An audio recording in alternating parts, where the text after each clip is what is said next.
Hi! Naku, ang tagal-tagal ko hindi nakapag-vlog. Alam niyo ba yun? Siyempre, alam niyo. Kasi wala akong mga upload. Alam niyo na, napaka-busy po ng inyong tiya. Kasi full-time na nagtatrabaho ang tiya. 6 na araw na nagtatrabaho sa loob ng 1 linggo. So, yung Sunday na supposed to be is my rest day. Ay, hindi din matatawag na rest day kasi yan yung araw na naglalaba ako at may kasalanan pa ako sa Diyos.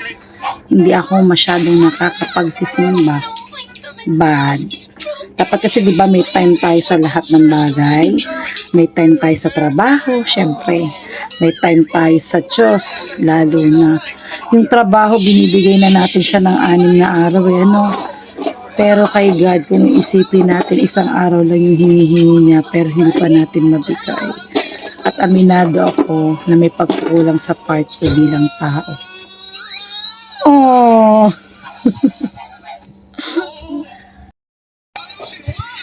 Tapos alam niyo yun, nadadala pa ako ng paghihirap ko. Wow, wagas naman makapaghihirap. Pwede naman kayong magmaniwala. Hindi ko kayo pipilitin, pero siguro hindi lang halata. Pero sadyang ako'y nagsasuffer ikang naghihirap talaga ang tiyo. Sa finances, doon ako tinitira. Palaging walang andalus siya. Tipong pag nagtatrabaho, na-advance ko na yung kung kani-kanino. Totoo, ganun. Na-advance ko na siya. Kaya pagdating ng sweldo, dadaan lang siya sa palad ko. Yun. Ganyan talagang buhay. Pero ano bang gagawin natin? Alam mo naman magmukmuk, umiyak. Kaya alam niyo, nagmumukmuk din ako ha. Umiiyak din ako. At madalas yun. Hindi lang halata. Kasi madalas na nakikita sa akin kahit sa trabaho ko. May pagbiruan ako. Tawa ng tawa. Halakak dito, halakak doon. But behind that, behind that, talagang marami akong mga kalungkutan at problemang dinadala. At mayaman na lang ako sa pamilya. Mayaman ako sa pamilya, buong pamilya ko. Mabait na magulang ko. Mabait ang mga kapatid ko. Mabait ang asawa ko. Pagtulog. Sorry na. Lagot ako dun mamaya. Lagot ako dun talaga. Tapos ngayon nga magpapasko na. Ayan na, naisip ko na. Paano na naman yung mga inaanak ko? Nalulungkot talaga ako. Kasi wala talaga ako mabibigay sa kanila. So siguro dapat yung mga inaanak na lang muna magbigay sa akin ngayon. Shout out sa mga inaanak. So ganito yun syempre. Ito trabaho ako, binigay naman ng company ang nararapat. May 13 man kami. Pero yun nga ay binibigay ang kalahati tuwing pasukan. Pasukan yun eh. Parang July, August ganyan. July.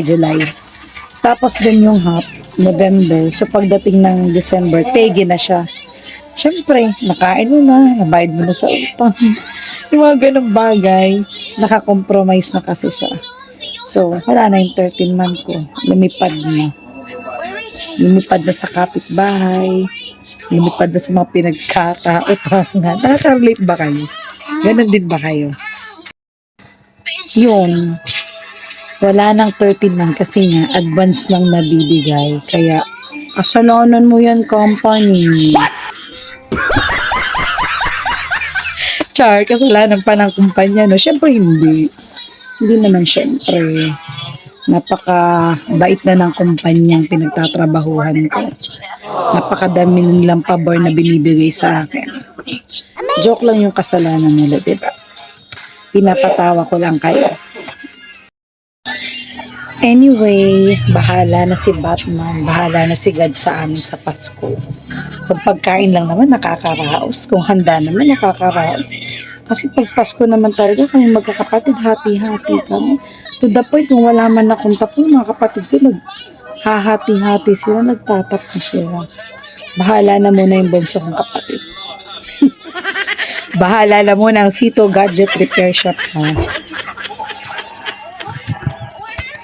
Love